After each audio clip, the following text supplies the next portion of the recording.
Good morning. As we move on into Christmas time in the Christmas calendar, the period after um, Christmas Day is called Christmas time, and moving towards Epiphany.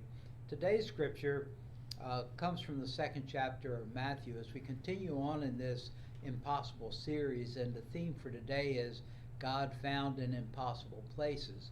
The story today from this second chapter is the story of the wise men. Um, in newer translations, they're referred to as magi. Um, but the men who come and seeking the baby Jesus to pay tribute to him, and then Herod getting into the act, and his insecurity, and wanting to know where this quote king has been born, um, so that he might, he says, so that he might pay honor to him too, but really he just wants to get rid of him.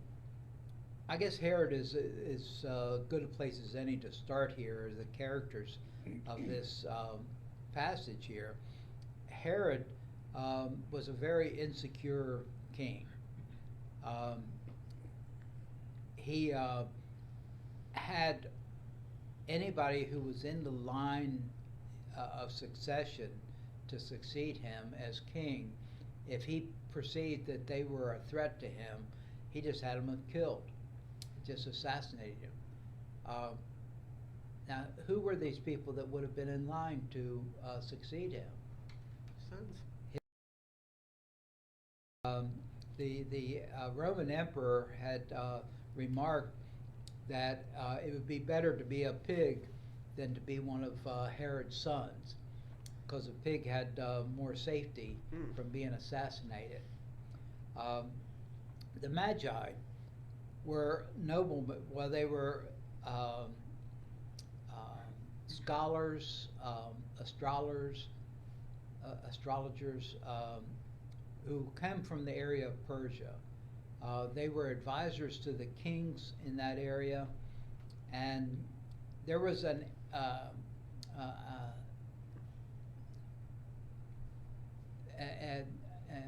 feeling of expectation that had permeated the whole region, both over in Persia and then on the other side out into Egypt, that God was going to do something. There was this expectation that something was going to happen in Judea that would affect the world.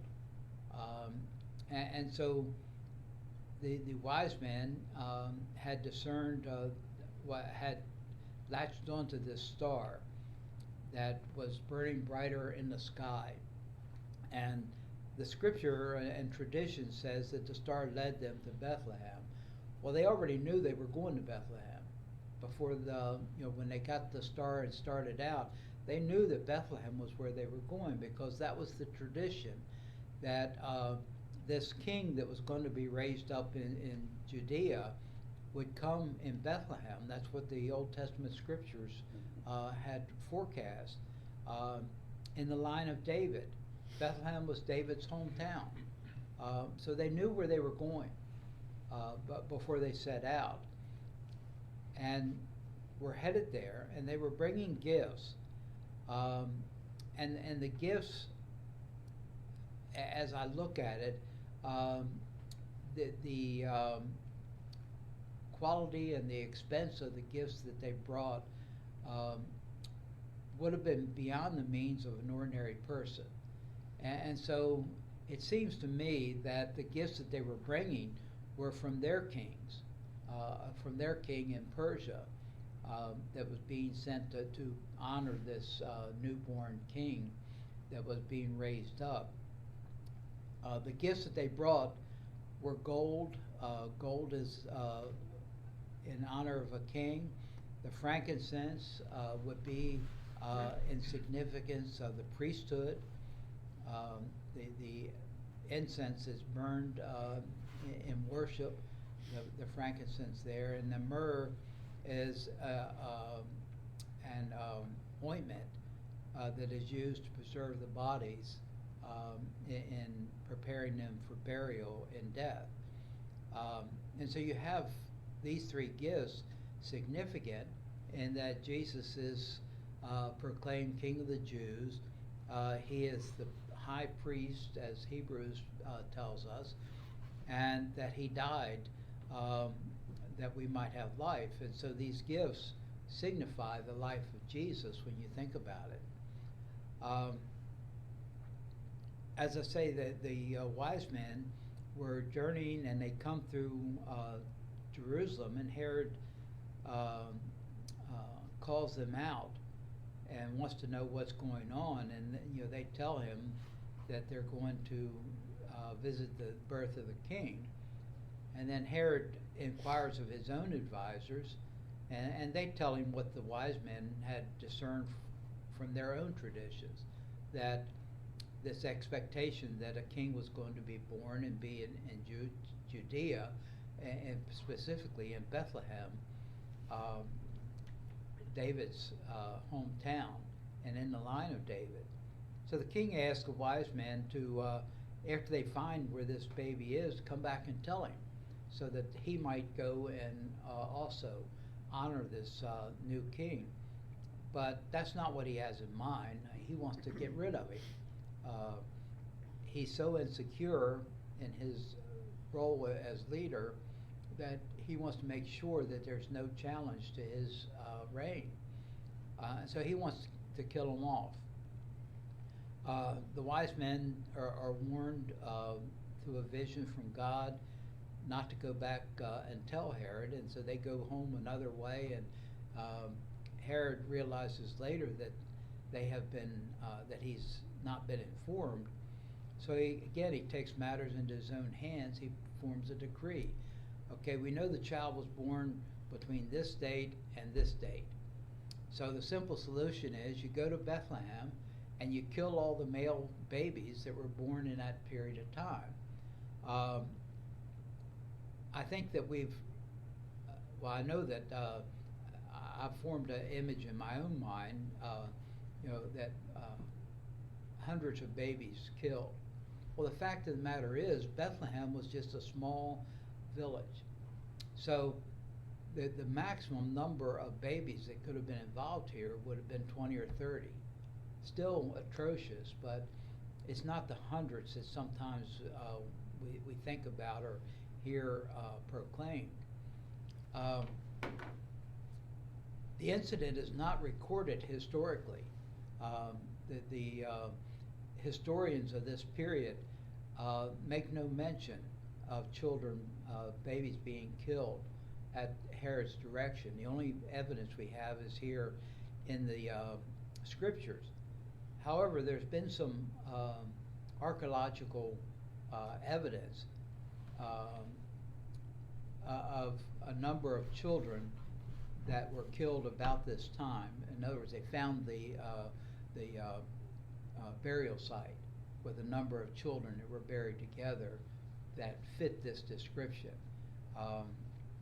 But the historians of the period don't mention it at all.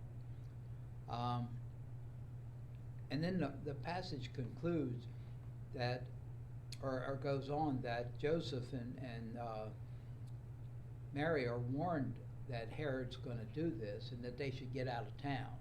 And so they go to Egypt.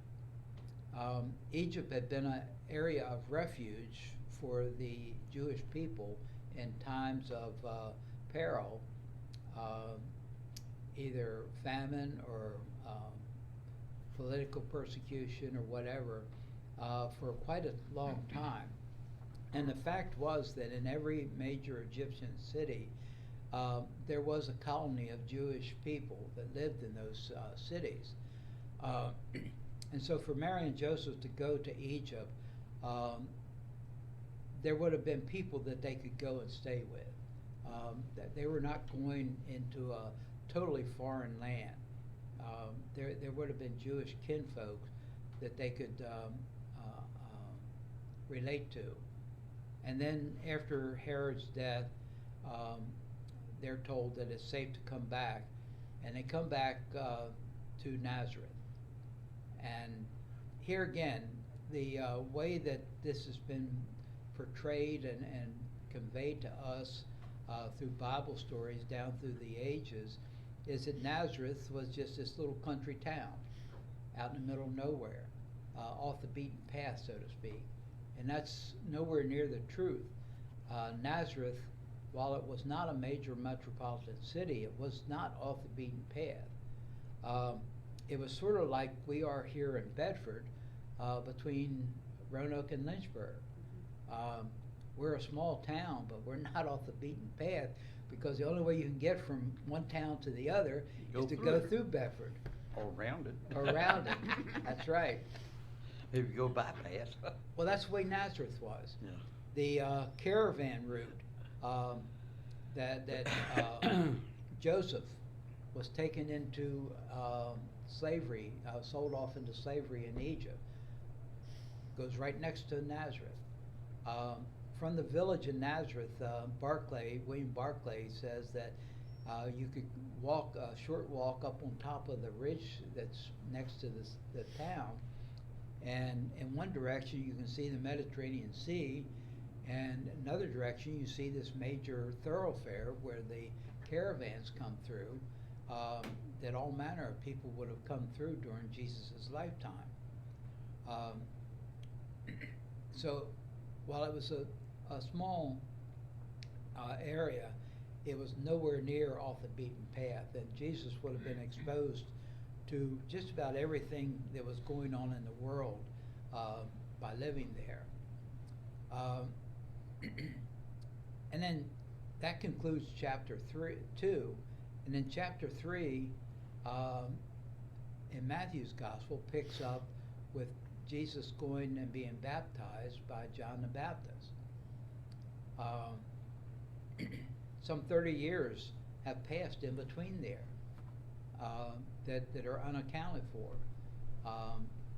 The only account that we have is where Jesus is taken in, I believe it's Luke's gospel, and taken to the temple to be offered for his blessing, for the circumcision and blessing, and Mary also going at the same time to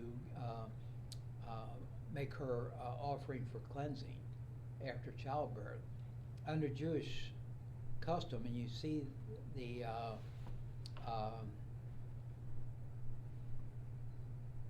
preference that was paid to male offspring, that a woman was considered unclean for one period of time after the birth of a male. If she bore a female child, then her period of uncleanness was like 3 times as long. The only difference there is that a female child did not have the same place in society that having a male child would, that was brought up. But that's the only mention of those intervening years. There was Mel Gibson had several years ago produced a film, Passion of Christ, that focuses on that time between Palm Sunday and crucifixion and the resurrection. But in outtakes in different directions, he goes back and makes mention of this time of earlier in Jesus' life. And Jesus is portrayed, if I remember correctly, as somewhat of a prankster in that, just a carefree child. We really don't know anything about that period of his life, except that if you think back in your own life, that there's early years, the experiences that you have in life will impact those later years that you have in life. The University of Colorado did a study back in the late 70s where they went back and looked at every generation and looked at the values that those generations had, and then looked at earlier instances in that generation to see what might have shaped them. Now, I'm a little bit older than the rest of you here, but we're all I don't know about pretty that. close in the same area there. What was the major influence for our generation? Church. No. There's something that had far more impact on this generation. World War Woodstock. Television. Television, yeah. Okay. Television. And that the values that we have as a generation were impacted by what we were being exposed to on television. They entitled their when they published the results, they entitled it "You Are Who You Are Because of Who You Were." I think is the way they worded it. In other words, you were exposed to things that impact your values. In education, I know that research has established that a child's creativity starts to decline around 6 years old. And what happens? Watch more TV.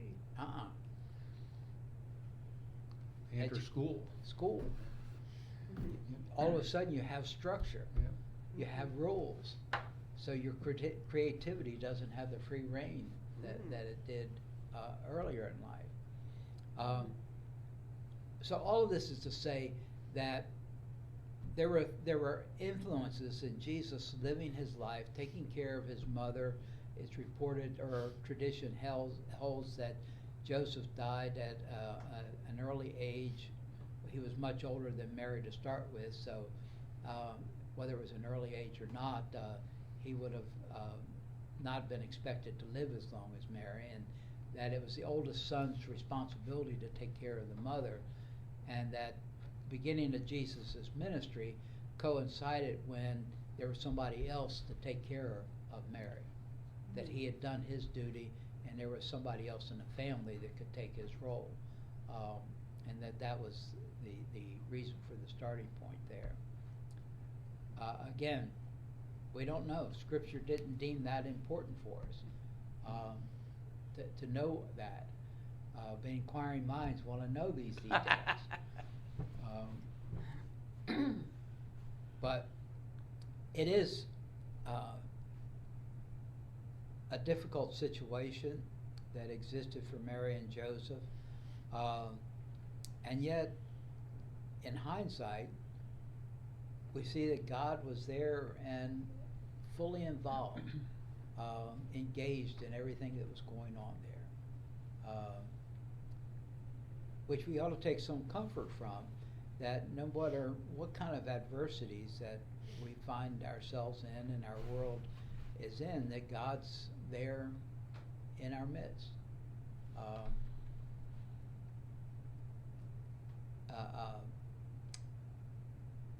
Fellow, when he found out that I was a pastor, he tried to engage me in a discussion about Revelation.